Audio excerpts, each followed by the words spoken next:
It's time to rock and roll!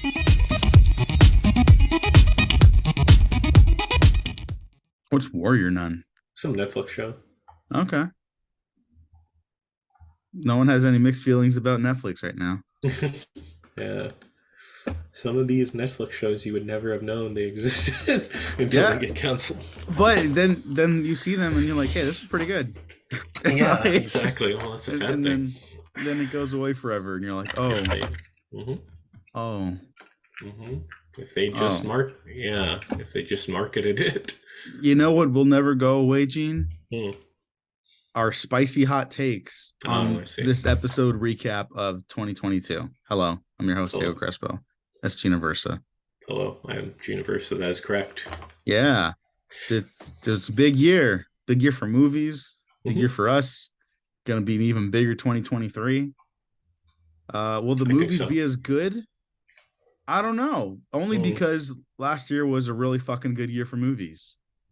At least in my opinion. I think people Hmm. have opinions, but I think many would agree it was a really strong year, like across the board. Yeah. Maybe the blockbuster stuff is like getting worse, but like that's only like a small output of movies across the world. Like everything I saw for the most part, like I really liked. Hmm. Well, that's not true, but like 80% of what I saw, I really liked or just flat out loved. What about you, Gene? How do you feel about the movies in general from Did last you? year?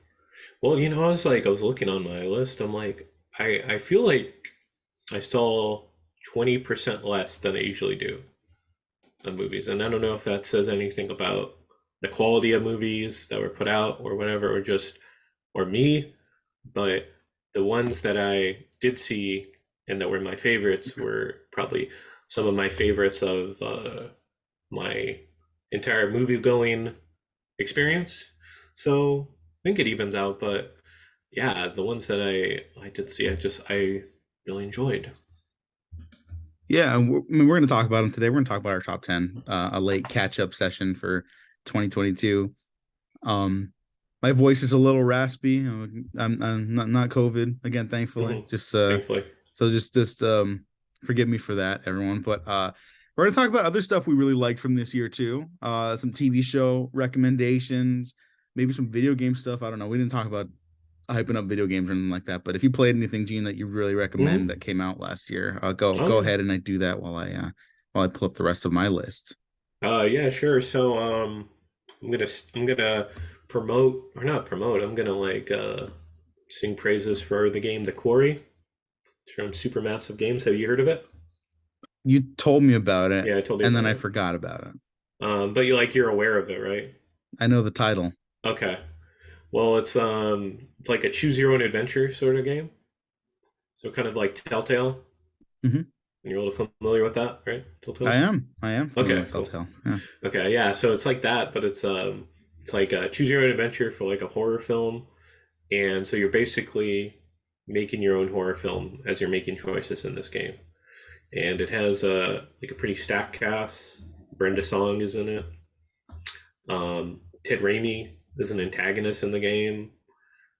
Yeah, who else is in this? But yeah, it's really fun. It feels like a really fun slasher movie. I won't spoil anything, but you're in this you're in this like little like camp called Hatchet's Quarry, and just mysterious things start happening. There might be some sort of supernatural creature that's stalking you. And then there's also hillbillies, so it's like a checklist of all the tropes in slashers, but it kind of does its own interesting thing. If anyone ever played the game Until Dawn, it's from the same people. Same sort of game. Until Dawn is one of my favorite games. So yeah, I have to really plug that one. And yeah, it's just really fun. I'm still doing another playthrough right now, but I would really recommend it. Okay, I'll have to check that out. That sounds like something I'd actually really like. Hmm. Yeah, you and I are big horror fans. I'm definitely getting more into horror on Hmm. the other side of our uh non-podcast life. So, Yeah. yeah, that sounds like my jam. And of course, that's Ted Raimi, we got to start hyping up the next Evil Dead, which the trailer. Oh, We yeah. don't usually talk like trailer reaction stuff Right. like that, but I think we both went pretty nuts for that trailer. That movie looks really fucking good. It looks very fun. It looks We'll very be fun. we'll be talking about that on the podcast. So Of course, yeah, eventually. New year. that looks really fucking good. So I didn't play any new games this year. I did start playing games again though, and Okay. I started playing Halo Infinite. I'm basically ready to start Twitch streaming. Okay. So I tell all the people out there who are like, "Hey, Diego said he was going to finish the Thing video game." Mhm. Yes, I Never will. did. I will. Well, it's a bad game, but Okay, I know. it's. I will play it again, and then I will also finally play Resident Evil 8 because I really like that seventh one. So I'm Yeah. I know you weren't crazy about it, which is No, fine. I It's didn't fine. like. Opinions are fine. I don't know, something about I was playing the demo for it, and I couldn't get into it. I got frustrated. Was trying to figure some puzzle out, and I just couldn't figure it out. But maybe I'll play it for the tall Lady Deshima, I think her name is. It's a little longer than that. It's Yeah. like Doma something Escu. Yeah. Like it's European. She's great. I don't know. She's great. No one knows how to pronounce European names, so it's fine. Yeah. You don't need to. No, it's all right. You finally played Miles Morales, right? Right? Oh yeah, but I did that. Did I do that last year or the year before? I don't remember. Oh, But okay. Well, it was on that's PC. yeah, that's a great. No, I played that one with my cousin. Okay. I ran through those both with my cousin. Fantastic games. Mhm. Um, On the I cannot PC now. wait. Yeah, on PC now. Yeah. So maybe I'll Twitch stream some of those. Cannot wait for Spider-Man 2 from Insomniac. Two, I think it's just it's just gonna be called called Spider-Man 2. Yeah. Should have been like Spider-Man, I suppose. That'd be cool. Spider-Man. Yeah, I'm so curious about what they're gonna do there. But that's a whole other podcast. I'm very excited about that. But yeah, start playing Halo Infinite multiplayer. It's if it ain't broke, they don't gotta fix it. The multiplayer still kills. I don't care about the Halo story anymore. No one does. That's fine. I don't even know what it is. Yeah, whatever. Like they're just gonna milk that shit forever. As long as the multiplayer holds up, like whatever. It's fun. It's what it is. Other stuff we really like, TV show wise. We're not gonna run down another top 10 or anything like that, but everyone knows I started the Chucky Show. I loved it. Renew it for season 3 already. It's the biggest hit Sci-Fi's ever had. What the fuck are you people doing? Get me in that writer's room because holy shit, that would be so much fucking fun to write. But it's a blast. It's a fucking blast if you like that franchise. And if you don't, what's wrong with you? What else did we watch, Gene? Like TV wise, House of the Dragon, which I still need to finish. I really liked, and I'm shocked at the quality of that one, frankly, a little bit. Me too. Yeah, I did like House of the Dragon. That was fun watching that each week. Very fun. I ended up binging it. Yeah. I did not do the week to week thing. No. The fuck, there was good stuff. There's other shows. I could list some stuff that I want. Yeah. Go ahead, and then we'll do our top 10. After people kept telling me to watch it, and I watched I was into it, and then just life stuff was happening. But I eventually binged Andor, which I loved. Oh yeah, of course, Andor. How did I forget Andor? No, it's the best. Right. Andor is great. Yeah, it's I wish every Star Wars show was like this, and I don't want to throw any tea, but to elaborate a little bit, just if it's built like a show, it's not an extended movie. It feels like there's just more character development, right? Certain threads. It just feels like a show where, and I'm not sure if this is just Disney Plus or whatever. Not to say some of these shows are bad, but they don't feel like a TV show. I don't think that's throwing tea at all. I think you're absolutely correct. Like when people say I don't want an 8-hour movie. I want to watch TV. There's nothing wrong with that. What can television do that movies don't? It's that what everyone likes about TV is that you get to spend more time with the characters. The creative side of it, which you and I have talked about many times, is that sometimes I feel like the visual language of it is a little sacrificed sometimes. And there's a whole myriad of reasons why that's the case with television. It's not because people are not talented. It's because of schedules and stuff like that and money. Exactly. But with TV, you get to spend more time with the characters. You can have one-off episodes. I know people are like, oh, filler or whatever. It's like, no, we should be encouraging that. I want to see these people in a day out where nothing happens, Andor's not that type of show. No. I'm just using it as an example of what television can do that movies can't. Hmm. because like every 3 episodes of Andor, with like some exceptions, Hmm. builds up an arc, set up and payoff. And every 3 episodes, everyone was fucking losing their shit because it was built up and paid off in such a spectacular way. And it was like, how does this keep getting better? And then it Hmm. never stopped getting better, you know? Like, Exactly. that's the benefit of television. Like, Yeah. do And that. You don't have to make it like movies. Movies are movies. You're not going to beat them because you're not no, a movie. or just make a movie. Or just make a fucking make movie, you a know? make a direct to streaming service movie, like I guess Armor Wars. They ended up like, oh yeah, this probably should be a movie. There isn't. Yeah, I Yeah. think they learned their lesson from certain things that people Yeah. don't need to hear me complain about anymore. Sure. Yeah. But like it's But yeah. just I think it's just we all see it too. Like at first it was exciting that it was like, oh, TV can be like a mini series. And it's like, well, Mhm. mini series always existed, but whatever, Of course. now you're doing it with like established characters that people think they like and stuff like that. And then you're like, oh, there's really like nothing here. Yes. Go check out our Christmas episode for stuff specifically I'm referring Yeah. to. Yeah. Definitely. Yeah. But yeah, Andor is just I love like just the acting, the nuance in it.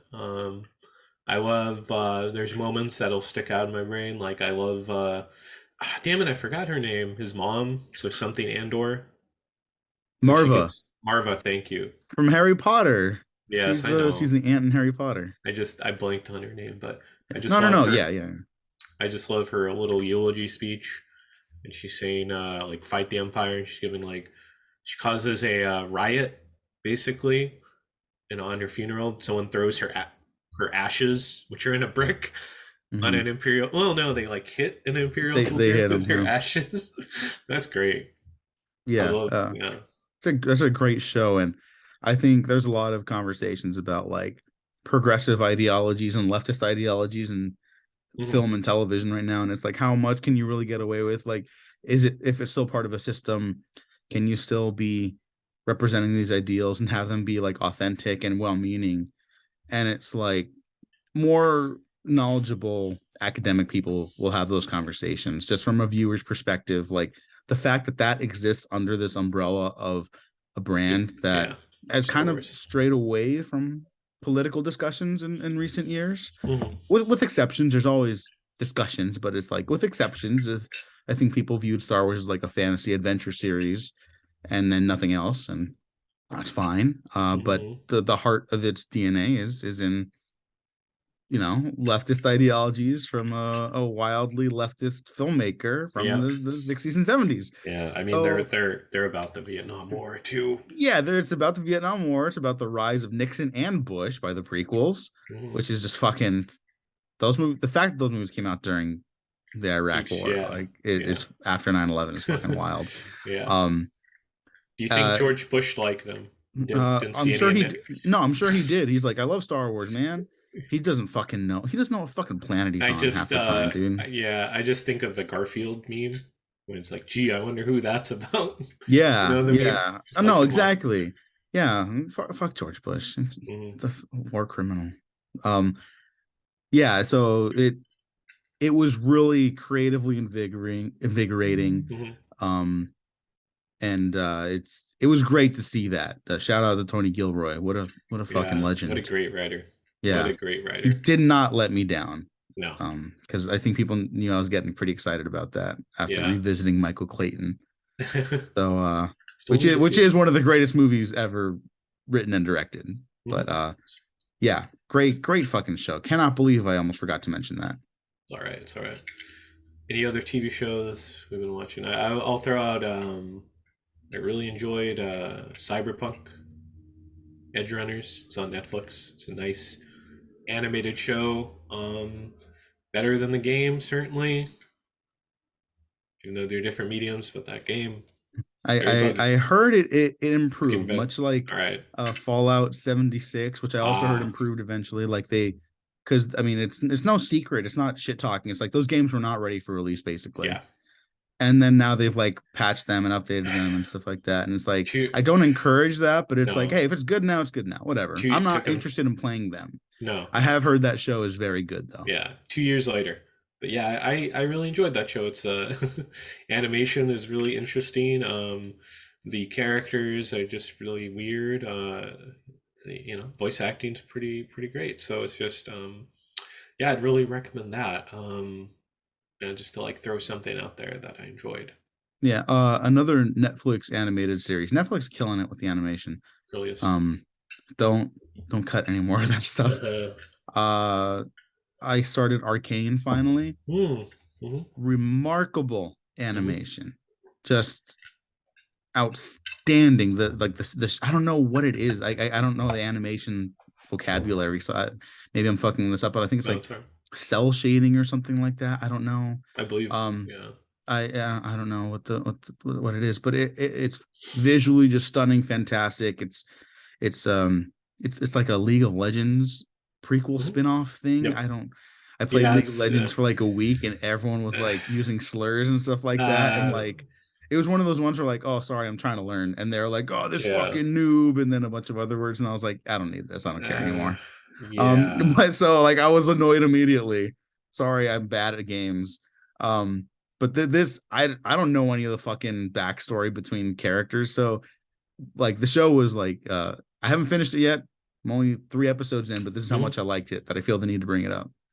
Um, it's it's fantastic. It's like I want to like spend 10 seasons just exploring corners of this weird steampunk fantasy magic science city Mhm. world Yeah. where there's like class warfare and shit. Mhm. Yeah, it's so it's a really great year for animation, which we'll talk about now that we're going to move into our top 10. Yeah. I was gonna add. Started finally. I finally binged Succession Yes. this year. Yeah. Yes, comes back in like 3 to 6 months. We don't know yet. Excited. Yeah. Best show on TV. It is. That's Yeah. everything I just mentioned about how good it was. It's not as good as Succession, but that's that's Yeah.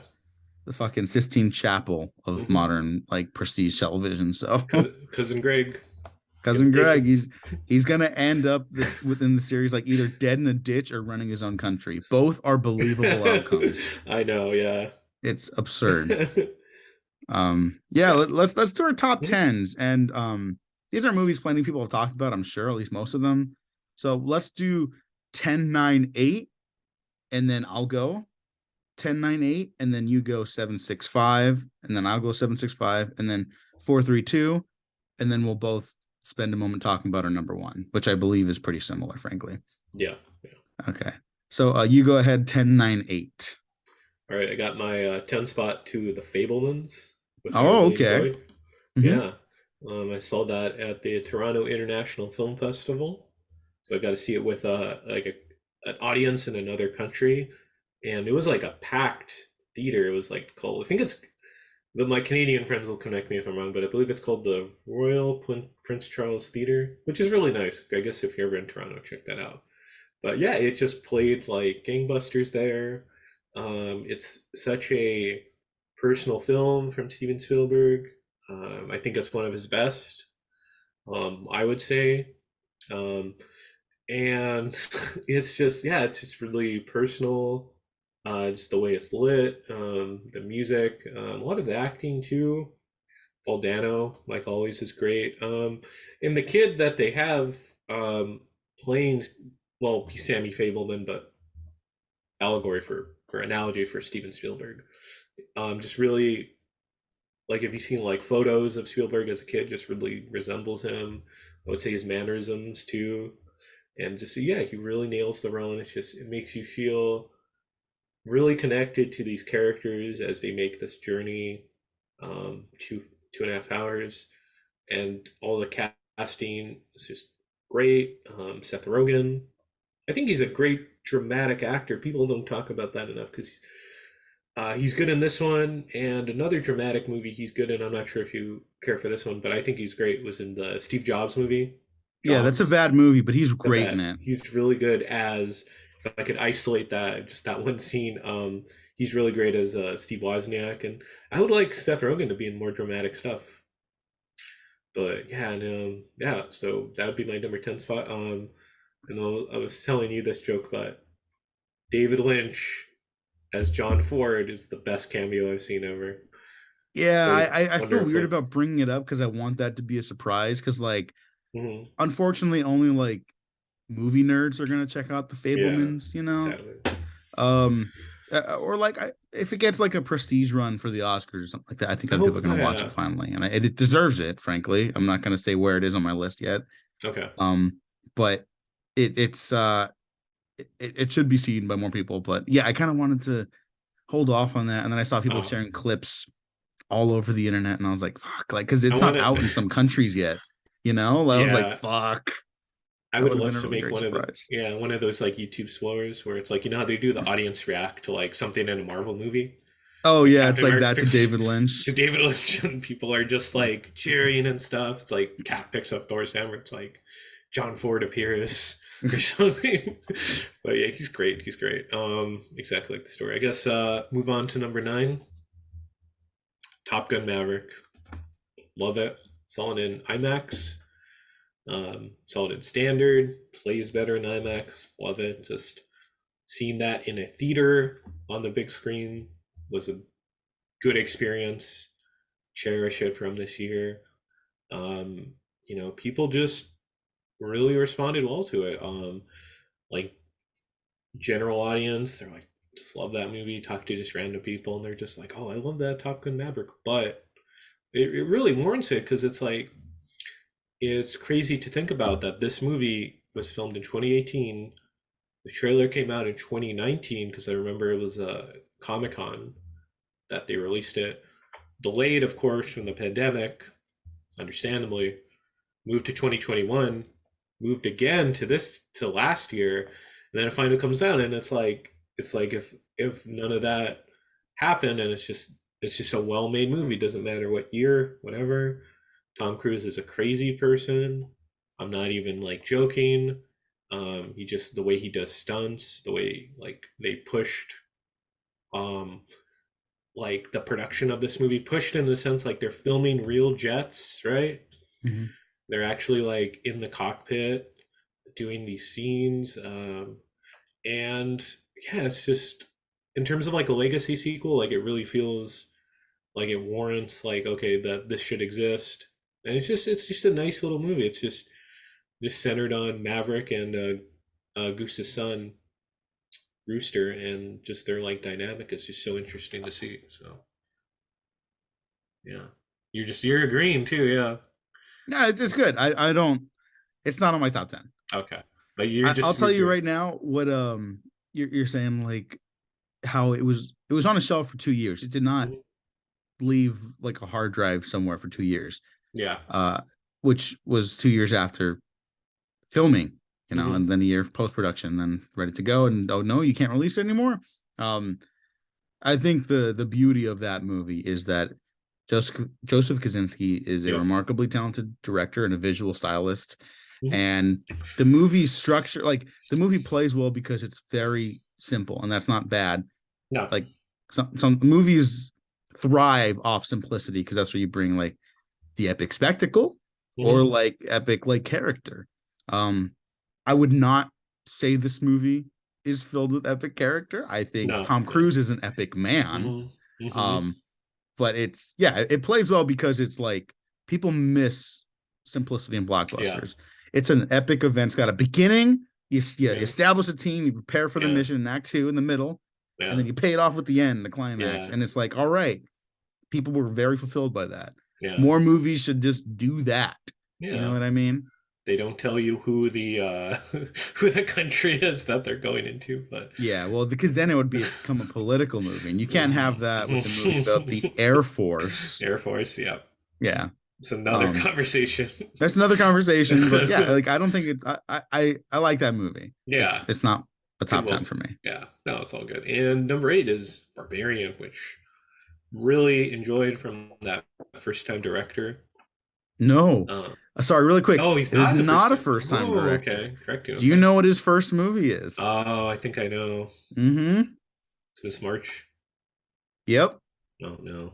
Well, I don't remember that outside of nobody high does. School. Sorry, but go ahead. I think it's so funny. It's like he makes this one film, which no one likes, and then he comes out with this, and it's like, oh yeah, this dude's got it.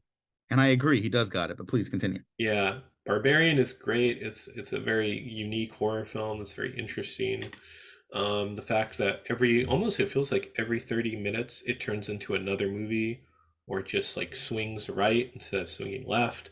Just really takes you off guard, and it doesn't feel like those decisions are not thought about, but they're really articulated, because each time it turns, it explains something in the film. And yeah, it's so darn interesting. The monster of the movie, which is like, we'll go into a little spoilers, Yeah, sure.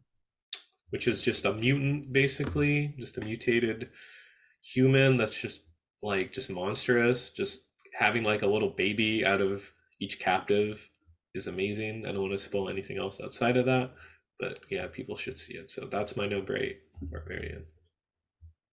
All right. I think one of the really great things about that movie is that you're right. It kind of changes gears almost every act or sequence. Mm-hmm. And my number 10, I'm just going to pivot to this one because I think it's actually relevant. The Batman does something similar. Every 15 minutes, it's like every 5 minutes, I would say there's like a beginning, a middle, and an end to like a sequence of that film. Every 15 to 20 minutes, right? Mm-hmm. And then that's why so much happens in that movie, but it doesn't really feel like it. But also a lot happens, and like it's all the character focus and the mystery angle. And Glass Onion didn't make my top 10. It's a great movie. You and I are both big fans of it. Mm-hmm. I think people, when they think of murder mysteries, they think of like detectives, like detectiving, and it's like that's definitely part of it. I don't think it's that interesting to watch detectives always do that. Mm-hmm. It's great, like stylistically or something like that, but I think we really go to it for the character, and I think something like Glass Onion, which allows the surprise lead of that film, which I won't spoil because it's a recent release, to flourish a lot more. The Batman does the same thing, where it's like he's not that good of a detective in this movie, Mm-hmm. which is not a mistake. It's not, the movie's not Yeah. like it's not forgetting about it. No, yeah, the point is he's still learning. He's still learning. Yep. He's wrong from the get-go of this movie. Like he's wrong about like almost everything. Mm-hmm. And I think some of the bigger critics of the movie didn't like that, and they thought it was like a mistake. And I'm like, I think it's fucking great. Yeah. He's so dumb. He's horny, but he's also like he's very repressed. Repressed, yeah. Angry. It is the 8th Batman movie, so just as a byproduct, there's stuff in here that we have seen iterations of before. That's gonna happen when you keep making these movies. Unfortunately, the Batman is also was a really remarkable theater experience. We talked about it for a whole episode, so I'm just gonna say I love the look of it. I love the aesthetic of it. Matt Reeves is an incredible director. Do whatever you want next. If he didn't want to do a Batman sequel next, he's like, yeah, because I have this other idea, I'd be like, you know what, go for it, because he's just too good. Cannot wait for the sequel. This movie keeps fulfilling me on its own. So I'm just gonna move to my number 9, just because we did a whole Batman episode on it. Go check it out. I still stand by everything I said in that podcast. My number 9 is The Banshees of Inisherin, which is the return of Martin McDonagh to good movies after 3 Billboards. And my boy still got it. He still fucking got it. This is runner up to In Bruges as my favorite of his work. Colin Farrell will probably get a Best Actor nomination. Brendan Gleeson deserves one as well, frankly. The story about 2 friends who have a falling out because one's like, I don't want to be your friend anymore. And it's like, what the fuck? Like, this is like little kid talk, right? And then he's like, no, it starts explaining why. He's like, I want to he wants to create and do art, and he's like, I feel like I can't do anything with you. His friend's not very bright. He's a great guy. He's like the happiest, nicest person ever. But it's like, is that enough to live a fulfilling life? And it's like, that's a genuine question, you know?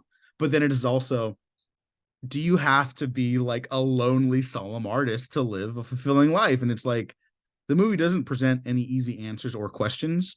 And it's also, there's a political subtext to it that I don't know the history of Ireland that well, so I cannot decipher here all that well, but remarkable film. I was completely enamored with it. I'll probably watch it again this weekend. I really, really love this movie. And shout out to everyone's favorite little weirdo, Barry Keoghan, Mhm. who just plays the greatest little weirdos in all of film. Um, you and I both liked him in Eternals as well, I believe, Mhm. and that's the one movie where he doesn't play a weird little freak. So, and he Oh, was I really could. good in it. Yeah, I guess so. That he was in Dunkirk, right? Is he weird? Oh yeah, but no, he wasn't weird. He was just a little guy, He was just okay. He was and just a then he little guy as opposed dies. to like a freak out. Yeah, then he Harry dies Styles. horribly. Harry Styles Um, started off well in that movie. hey, surprise! Don't worry, darling. Did not make our top 10. Oh, yeah, of course not. I'm not the Harry Styles defender, but I will say No. like he's like fine in that movie. That Yeah. movie has problems. He's Yeah. one of Yeah. them, but he's not like the problem. Mm. Um, Good yeah. choice though. I need to see this movie though. Oh, you haven't seen I haven't Banshees? seen it yet. I Oh, haven't seen dude, it's it. so good. It's on HBO Mhm. Max right now. Everyone go watch it. I It's so know good. it's on the list. Yeah, it's fantastic. Another movie people need to see more of because it didn't get released in theaters because they saved that bullet for Lightyear. That worked out well. It's Pixar's Turning Red, which I think is the best Pixar movie in like a decade, easily. Ooh. I love this movie. I think it's if you have to make it simple for people to understand to check out, it's Ang Lee's Hulk mixed with Scott Pilgrim versus the World. Mm. It is kind of maybe this is like a fucking huge swing. It's like kind of a masterpiece in my opinion. Yeah, no, I mean you could call it that. I haven't seen it yet, but uh, by all accounts, it seems like it. it's yeah, it takes place in 2002, so some the very funny memes about it and like 9/11 very funny. That exited my brain a long time ago, and it's finally Yeah, returned that it's about it's 9/11. Is there mhm. anything to suggest that? Can you squash that right now that we're talking about it? There's nothing about It's 9/11 in the movie. it's just people being too online Yeah, it's and exactly what it is. All yeah, the big criticisms about anything you're finding in the world right now basically stem from they're too online. yeah. Um, It was a little funny at first, but like it's just kind of like that's like to no, joke about, but now it's like I think there was someone who made a video essay on it. I don't want to, oh my yeah, God, I yeah, didn't know all that. the That's videos, depressing. Well, see, something. that's what because it was like our Baby Yoda thing. We're like fucking hate Hmm. Baby Yoda, and then Yes. people got like really serious about it, and I was like, you Hmm. know what? I'm gonna pivot. I'm gonna like Baby Yoda, and then people got weird about that too, and I was like, you know what? Fuck this. Fuck all this. Yeah. And it's like now I'm just at peace. I'm like, yeah, Baby Yoda's cute, but Joe Dante did it first. Anyways, Right. Turning Red, it's fantastic. It's a great coming of age story. Oh, people also got weird because it was like talking about like there's like a passing reference to because it's about a Oh. 13-year-old Hmm. turning red. Guess what the metaphor is about, right? And some Right. people were like, they're talking about periods in animated movies, but this is for kids. And it's like, well, kids are gonna go through that. It's like fine if you've like Yeah. lived in the real world. Um, it's a great movie about how our relationships to our parents change. And Guillermo del Toro said it best, and I'm sure we're going to talk about that again later in the top 10, where everyone kind of dies in their life, like at one point, obviously, right? But like metaphorically, we all have many deaths, right? When we grow up and we change, that person who we were is no longer. And that can basically fuck up relationships when you don't communicate and you're not open about your own failures and what you care about. Mm. And the movie's it's a visual splendor, and it's got surprisingly well choreographed action, which I did not expect this to even like get into at certain points. But it's very moving, it's very sweet, it's very sad. I'm a sobbering. It's one of the movies where I'm a sobbering mess by the end. I gave it the full 5 stars when I first saw it. It's terrific. I can't recommend it enough. It's on Disney Plus. Just buy it on Blu-ray if you can. Yeah. It's outstanding. But yeah, those are my 10, 9, and 8. Gene, what's your 7, 6, and 5? Well, I'm gonna see Turning Red at some point really soon on your recommendation. Okay, good. So, just so you know. Thank you. After that, but number 7 is Prey. I love Prey so much. Prey is a very interesting choice to have because you and me, our experience of watching it was different than the majority, I guess, of the people that told us because we got to see it in a theater, which unfortunately, it did go straight to streaming. I'm very thankful that we managed to, do the impossible, I guess, or Dan Trachtenberg managed to do the impossible, get it screened somehow, which it plays great. But I love that movie so much. I've only seen the Comanche version of it, which I really enjoyed. Um, I mean, I don't know if it depends on the versions, but just the level of authenticity and sincerity they had in making this, where um, you know uh, people who are indigenous were consulted, were met with, were talked about the process of making. I thought that was really really sincere. I really appreciate stuff like that. And Dan Trachtenberg seems like a good vibe. The movie is just really incredible in how it takes the concept of Predator, and it's like a proto Predator, which is cool. So it's like a mini origin story for Predator, almost, right? The evolutionary. I gotta, as one of the Alien and Predator nerds, I have to bullet point this because Oh, they wanted to specify that like the marketing said it's the first Predator that's come yeah. to Earth. The team did not go in with Okay.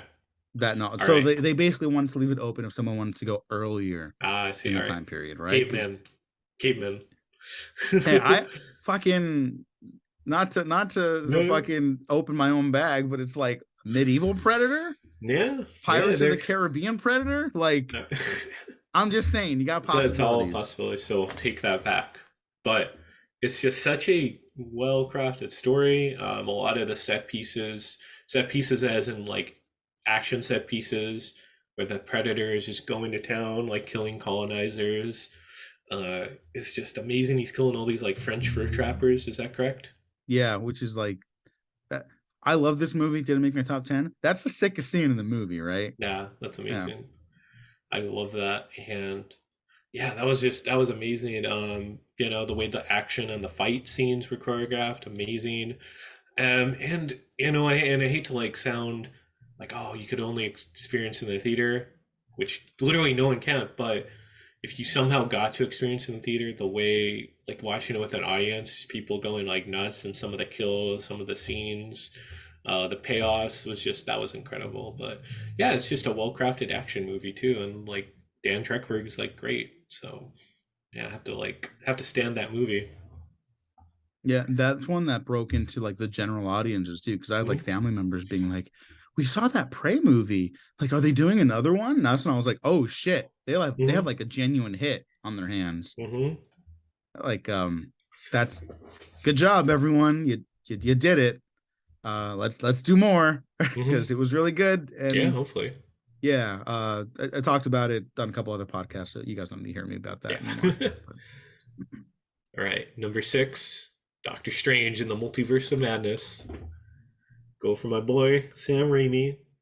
And I don't know, maybe this is like a little biased because I love Sam Raimi, but just to see him back after, I wouldn't even say like if he had like a misstep, it's just didn't work. Oz the Great and the Powerful. Because for years I'd be like, man, because it's like who knew if he was going to direct again, right? We didn't know. yeah, But like to just see it, just see like I would just be like, that'd be a shame if his last movie is Oz the Great and the Powerful, you know. But just to see him come back full swinging, make uh, a stylistic as much as you can in that studio system, stylistic movie that felt like it had a really neat voice was just that was incredible. Seeing it um, at the New Beverly opening night was really cool. It was really interesting, just seeing it. I think it was weird and unique seeing it on a 35 millimeter print. This Marvel movie, right? It was very interesting. But yeah, I really appreciated just the like just the just seeing him back in the theater and making his own sort of film again, and it felt very Evil Dead like. It had elements of like Spider-Man 2, I would say, where you got a sense, at least in the opening, of like there are other people that exist in this world, um, and just the kind of pivots or just kind of the I would say almost risks. I would say risks. The risk he takes in this movie, where you have an audience where they're used to cameos, they're used to like these like cool little cameos, and he's like, "All right, you want cameos? I'm gonna kill them all off." Was it? We have Mr. Fantastic. You want to see him dead? You want to see Captain Carter back or Peggy Carter? Excuse me. Here she is, dead. Um, Professor X, Charles Xavier, his fourth time dying on screen. Is it his fourth? Yep. So it's X-Men 3, Logan, Days of Future Past, and now this movie. God He damn. dies 4 times on screen. What a run. Yeah. And I mean, and then too, like just the Marvel fan in me. And like even if he killed him off, he was like it's just like they felt like cameos where it's like they had a point, they had like a premise to them. Even if it's like 2 minutes of screen time, but like just being in an audience where people like know who Black Bolt is, and like the way that he got to like Anson Mount got to actually like play the character, had his mask on, uses sign language, which is how in the comics Black Bolt communicates. And then just like the cool death, what mouth, so good. And then I don't know, I'm just nerding out, but like just the little moments, like I really enjoyed, even though they did this later in the year. When you see, you knew it was coming, but you see Professor X on the big screen again, has the '90s X-Men theme. Yeah, people that's like my least favorite part of the movie. Yeah. Not the cameo, because I like Right, that movie's like, grown on me even more. But mhm. hearing the 90s X-Men theme, I'm like, oh well, they're just doing that because they're doing the 90s show again. Oh no, well, I That's think all. that goes back to I guess this is just like a fact or a film fact.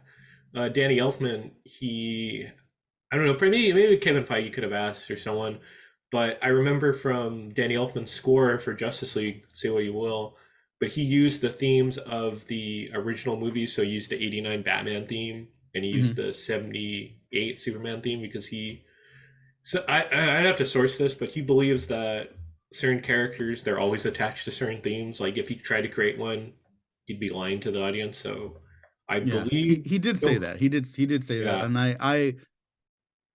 I agree with him about 50% of the yeah. time with that. I Not mean, always. Like if the Danny Elfman theme played in Matt Reeves Batman, I'd be like, right, I don't yeah, know. yeah, But yeah, go ahead. yeah. So yeah, I think that's where it comes from. But yeah, it was just it was just also just a cool movie. It was just um it's just fun to watch an audience and like there's stuff that shouldn't work. Like it has they changed his name for the movie, but like Kuman Goth, like a character from like Marvel versus Capcom, and it's just such a cool sequence of Doctor Strange fighting like a Lovecraftian monster. Good stuff, and then just like the character things too, where it's like Doctor Strange just very unhappy. He's trying to like figure out why am I so unhappy this whole movie, and it's just good. Yeah, Yeah. everyone says they want like a character focused movie, and so when they Mhm. get a movie when they're expecting like cameos and stuff like that, they're like, "Oh no," they were like reject it. So none of these nerds know what they want. They're full of Yes. shit. Yes. Exactly. Um, and the Marvel Curve, that's like a 5-star movie. As a Mhm. movie, for me, it's like a 4-star movie. It's Okay. tons of fun. Yeah. Fun fact: in the commentary, Hmm. Sam Raimi mentions that the tentacled Lovecraftian monster, I forget the Hmm. name of the character in the movie. Yeah. I don't It's know either. the eye. Yes. They modeled that after Elizabeth Olsen's eye Huh. because she sent it Oh. after. So that's her viewing that. That's her Oh. hunting it through the monster. Okay. I I didn't thought know that was that. very That's interesting. really So there's cool, little actually. touches like that where I'm like, that's a Sam Raimi thing. That's a Yeah. very inventive Sam Raimi idea. Hmm. And there's about as much of him as humanly possible in that movie, with you know the with the confines of the Marvel Circumstances. Yeah. universe. Yeah. Exactly. So Exact. thumbs up from me. Oh yeah. Not a top 10, but Oh, thumbs okay. up. Big thumbs up. All right. And this one's a very unique choice, number 5, because it's like it hasn't screened in America, so I'm kind of not trying to spoil it, but like also it's coming out as of this recording next Thursday, January like 19th or something. Shin Ultraman, which is played at Beyond Fest this year, and it already came out in Japan, so I'm gonna include it. But this one is just that one was just so unique, and it's just it's just really like just interesting, and it's really like fun and weird. How familiar are you with like Ultraman? I am not, other than he exists, He exists. and I guess he People are, fights like a different monster every week, right? and people love him. Yeah, yeah, Yeah, exactly. people love him. I just I've not even avoided it. I've just not seen it. You know. No, yeah, that's so cool. But yeah, this one was just it felt like a very because it's like Shin Godzilla is a very I love Shin Godzilla, but it's very slow. And there's a point to that. But this is like the opposite because it's written by like Ano, um, the creator of Evangelion.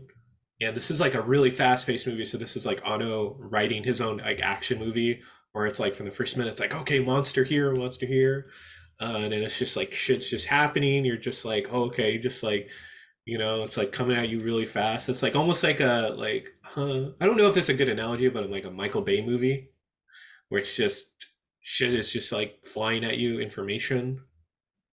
I don't know, but it's just really fun. It's both like like it's about like it's both serious and then just like a kids movie almost. So this like weird in between place, because it the way that the kaiju and stuff are like used and like crafted or is just really interesting. The way the monsters are designed are fun. Just like certain like imagery and imagery and scenes, the way they're written, you're like what? Like there's a giant like 100-foot tall woman in a scene. Nice. You just have to see it because it's just it feels like such a unique movie. It's just very anime-esque. It's very like it's just very like its own unique thing. So and it's just fun. So I don't know if you want to see it, definitely do. Comes out next week. I do want to see it. I want to go back in the Ultraman lore. I hope someone does like a deep Oh dive on like yeah. articles about that or something like that. Because Oh yeah. this is the benefit of film critics and television Yeah. critics is that like they can help you discover a lot of great stuff, even when you disagree with them. You know what I mean? Mhm. So like I'm really looking forward to a lot of that discussion, and then I Yeah. could jump into that because I I would recommend Shin Godzilla as Mhm. like to someone who's never seen a Godzilla movie. Oh yeah. Oh, this one too. Um, Yeah. and that's Mhm. fantastic. But as a newcomer, I don't know if I'd want that to be Mhm. my first one. You know what I mean? Well, it is an origin story too. Okay, that helps. So Okay. Yeah. also kind of like Shin Godzilla. Mhm. So that's good to hear. But yeah, that's it sounds great. I heard it was really good. So I'm looking forward to that. My number seven is nothing like a it's the opposite of fast paced. Yeah. It's we're all going to the World's Fair, Oh, that's a good one. I which like that one. is I believe it's the film debut of Jane Schuburn, who is a an up and coming filmmaker who's working with A24 on something called I Saw the TV Glow, with like Justice Smith, Amber Benson, Phoebe Bridgers, like they've made the leap to feature film like immediately. But We're All Going to the World's Fair is also obviously a feature film, but it's not a straight up like horror movie. It's unsettling, but it's also like deeply sad, and I found it very moving in how it's like representative of what it's kind of like to be online. And like you want to reach out to people through the internet, right? This is the podcast. This is social media. This is our individual blogs. Remember blogs? We used to have blogs. We Mhm. should bring those back We because these should. social media sites are clearly not working out very well. Mhm. Um, but it's what it's like to have like your own personal relationship with the internet, and you want to reach out for something else, right? What if something reaches back? And that's like a very unsettling Yeah. thought, but it's not Mhm. a full on like spook fest. And I don't even mean like obviously no like jump scare or something like that, but like it's also not just meant to unsettle you. Like it's a complicated relationship with the digital age and this weird give relationship we have with these new spaces, or I guess take, because it often takes, very rarely does it give. And it's about like transforming in that era. The lead actress Anna Cobb is terrific. She's like she's like a kid, and she's given one of the best performances of the year in this. Jane Schoenburn is like, I don't even know how to describe like tonally what this is going for. Like I'm very clearly struggling here. But she has such like a deft hand. Like she's not overstepping it. It's not super controlled, but it's not loose. It's like very intentional and atmospheric. It's wild. It is a wild movie. Please understand that it's very intentionally slow. Like you mentioned with Shin Godzilla, slower than that movie, slower than a lot of slow movies. And I wouldn't change a thing about it. It's a terrific movie. I'm so glad it exists. I remember seeing the trailer and being like, that could be interesting, and it over delivered. I love this movie. It's on HBO Max right now. I need to purchase it for myself. Don't walk, run. You know what I mean? Yeah, it's my good. numbers. Yeah, I saw. Yeah. Oh yeah. You did see it too. What'd you think? Mm-hmm. Oh no, I enjoyed it. I thought it was like it's very unique, and then it felt like almost like creepy pasta, the movie. Yeah, it's a really good interpretation of like what it's like for that stuff. Mm-hmm. But like maybe good, you know. So the creepy pasta is just. Yeah, I mean, there's fun stuff to creepy pastas. Creepy pastas. No, it's fine. The creepy pastas are fun. Mm-hmm. It's when they start taking themselves too seriously. Yeah, you know, it's like SCP stuff. Do you know what that is? No, I don't. SCP. I forget what the initials are for, but it's like people go on the internet and make up monster lore, and they make up a monster, and the monster they make up is designated a number, so it's SCP dash whatever the number is. And some of it's like very funny. Like I think LeBron James is an SCP at this point, which is fucking hilarious. Right? Like that's a joke, right? It's a joke that this monster became a NBA All-Star. But then there's other ones that are like genuinely very unsettling. And I was like, this is a joke, right? You know, like I wanted to double check myself. Give it a try. Yeah. So we're all going to the World's Fair. Terrific movie. Cannot recommend it enough. Also terrific is number 6, David Cronenberg's Return to the Big Screen, Crimes of the Future. A movie I adore from top to bottom. I think wrongfully called a body horror movie. I think it's I just pull this out of my maybe it's a body beauty movie, because it's about the way our bodies change and evolve over time. It's about evolution, but I think people see evolution specifically as an extension of nature. That's just not always the case. You know, it's about what happens in a world that's kind of overrun by plastic, and there's this weird mystery element about how our bodies adapt to that. And when humanity and society are presented with things that are different, not wrong, just different, it will be perceived as wrong, and people will say, no, you can't do that, even if it's something out of their control, right? And it's about understanding like the needs of the body, our relationship to each other's bodies. What is sex even? Is sex going to have an evolution? Is pain an extension of pleasure, and vice versa? It's a David Cronenberg movie. Yeah. Yeah, there you go. That's a good statement right there. It's a David Cronenberg movie. Kristen Stewart plays maybe the horniest person who's ever lived in it. It's super funny. She's also killing it. She's perfect for David Cronenberg. Like, she's perfect. I hope they team up again. I cannot wait for that potential. Outstanding movie. Also outstanding is RRR, a movie I saw in theaters once and did not get to watch a second time. I also tried to go back for the repeat viewing that they're having at the IMAX Chinese Theater.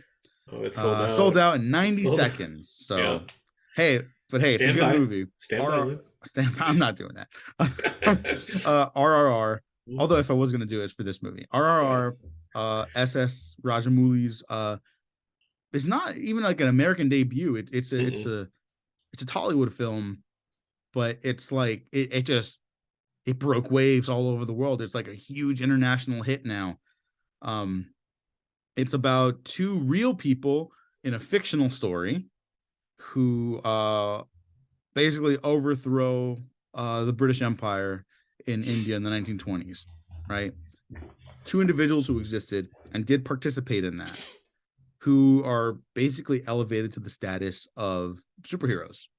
That's a shortcut way of describing the movie.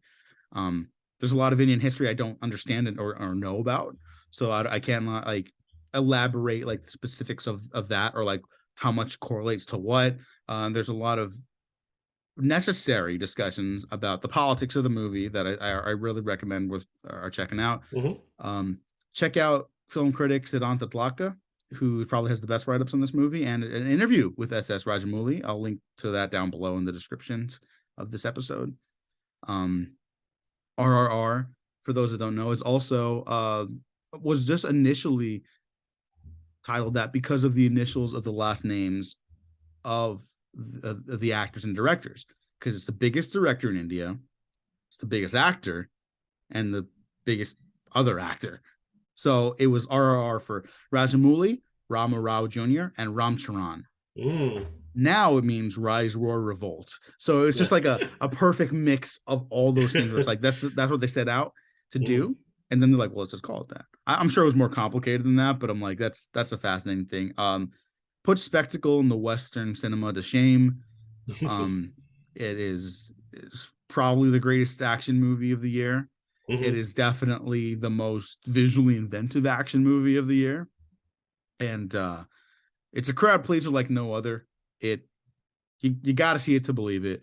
Only the Hindu version is available on Netflix right now. So I don't know if you want to watch that for the first time. I don't know when it's going to be available digitally everywhere yet. Hopefully soon, because I do want to watch it again in the Telugu language. There's a bunch of great articles and videos on it now. So go hype yourself up. Totally lives up to that premise. 765. Those are my next ones. Those are good ones. Yeah, thank you. Very well said. All right, 4, 3, 2, and then we'll wrap up with one. So let's do a speed run it. Okay. The Northman, loved it. Robert Eggers, amazing.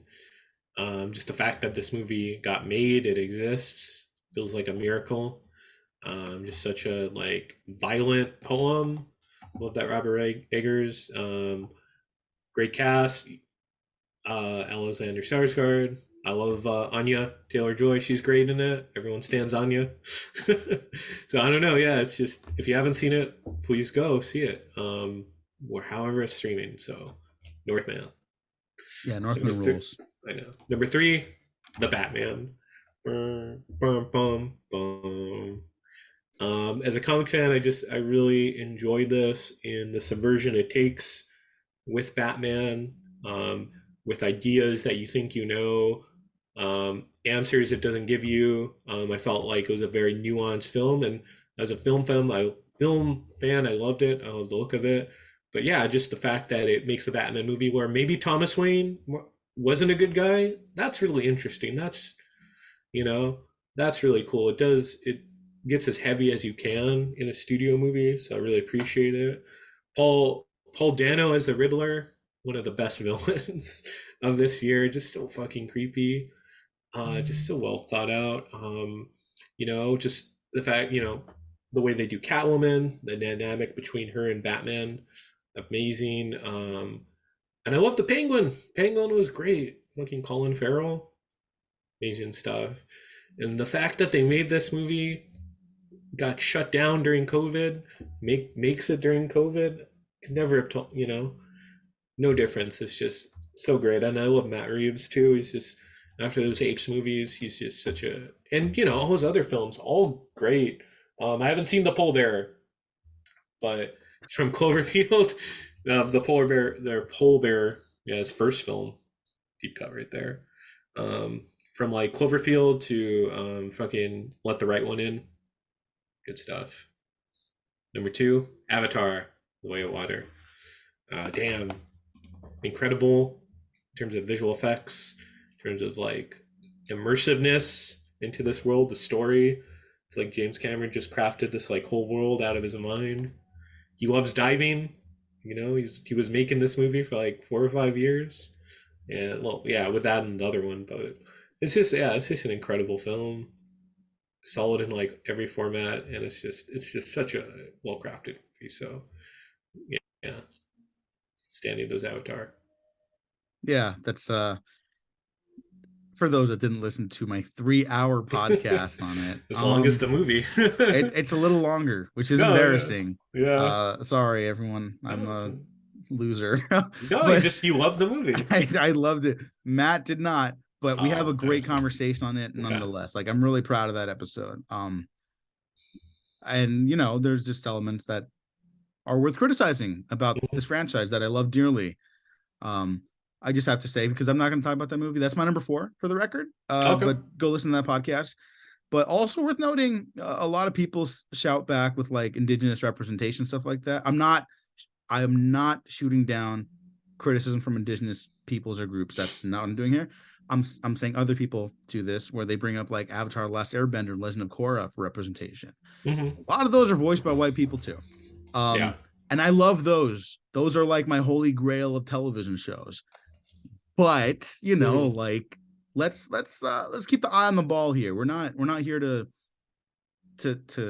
do that. We're not grasping at straws. There's actual discussions to be had Mhm. about what could be improved with this stuff. Yes. People just Just always saying. listen. Always listen. Yeah, just listen, And again, this is my number 4 of the year. This is your number 2 of the year. Important to have that discussion. We are not in a position to ever shoot that down. Mhm. Yeah, that's my number 4. Go check that out.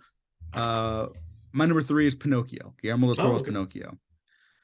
I really liked the movie when it was starting, and I was like, "Oh, this is sad, and this is good, but this is sad," because Geppetto starts the movie with the son. Anyone who's ever seen Pinocchio knows that Geppetto doesn't have a son. Mhm. Wonder what's gonna happen. Yeah. And I was a fucking mess. I was a mess by the end of Turning Red, Avatar, and Pinocchio. The best ending of the year, maybe? I don't know. It's a pretty fresh viewing for me. Mhm. So it's like it was the last movie I saw in 2022.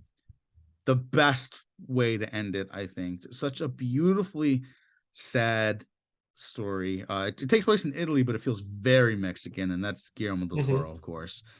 Shout out to co-director Mark Gustafson, who basically guided Del Toro through the animation of this. Del Toro started as an animator as well, but like he's never directed an animated movie before, so that co-directing credit is vital to the success of this movie, of course. And the animators is doing killer work here. The set design, the world design, it's fantastic. It's an easy layup for the best, and well, not an easy layup, but it was a great year for animation. I didn't even mention Mad God, Wendell and Wild. I know a lot of people love Puss in Boots. I haven't seen it yet. I loved it. The Sea Beast, which I thought was going to be a strong contender for my favorite of the year, is not even near my top 10, and it's a great animated movie. But yeah, Guillermo del Toro's Pinocchio, I have so many feelings about it. Like and they're all positive. It's beautiful. It's sad. It makes you feel excited about life and the time we share with the people we love, and just in the world in general. I can't imagine anything better. Go watch it if you haven't. It'll probably win Best Animated Feature, frankly. And my number 1 and number 2 are a tie, so I'm going to cheat a little bit. And okay. Would you like me to get that out of the way so you can talk about your number 1? Yeah. Because I think this is going to come back up, actually. Okay, yeah. So your number 10 is my number 1. Mm-hmm. The Fabelmans. Okay. Also, Nope is my number 1. Okay. And I believe, if I'm not mistaken, this gives you a segue into your number 1 if you want to. Oh yeah, sure. Just talk about both of them again. No, it's interesting. We never had a year where anyone had a tie, so that's cool. Mm-hmm. I think I had to, because Nope was my number 1. Like the moment I saw it, just like one of those. This is one of the best movies I've ever seen. Yes. And I kind of had that a lot in the top 10 this year, which is a great fucking feeling to have. Yeah. But Nope is, again, I've done a podcast on that and everything like that, so I'll let you take that one. But the Fabelmans, the Spielberg always talked this legend of meeting John Ford and stuff like that, and which is great to see. But I think people expected like a movie about the love, like a love letter to cinema, and like it is that, but that's like such a small part of it. You know what I mean? Like it's kind of like Spielberg being his most like emotionally honest about how like, I don't think I could have done anything else. At least this is my interpretation of it, where he doesn't feel like he was equipped to do anything else in the world, right?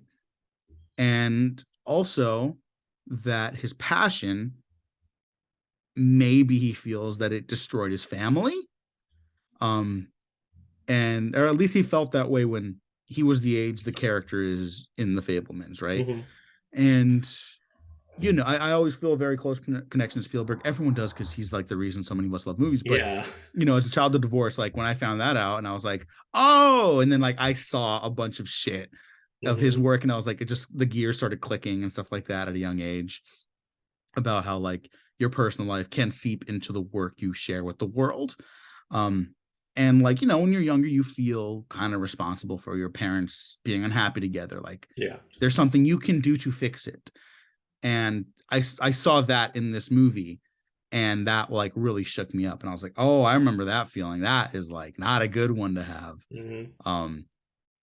And you're a child. You're not responsible for what's happening around you. You're only responsible for how you share what you feel, and like your responsibility to others to be the best version of yourself, to make other people try to be better too, right? We all try to make each other better. That's like ideally the point of life. And it was a much more complicated movie than I expected.